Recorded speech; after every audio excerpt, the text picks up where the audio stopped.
ते भैरव जागृत होतात ते तुमच्या घराच्या संरक्षणासाठी. तेव्हा गुरु घरात येतात का, घरात बसतात, तेव्हा वास्तुदेवता जागृत होतात. वास्तुदेवता तुमच्या घराचं संरक्षण करतात काय.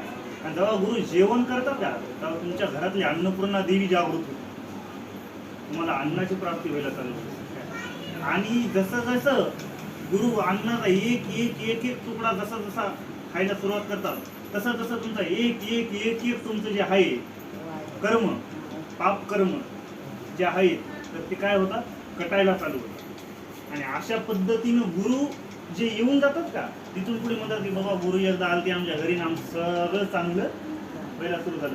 ते गुरु नुसतं येत नाही, काहीतरी देऊन ते गुरु जरी साधारण जरी गुरु असेल, मंदिरातला पुजारी जरी असेल, आणि ती एकदा तुमच्या घरापाशी येऊन गेला का, तरी पण भरपूर काही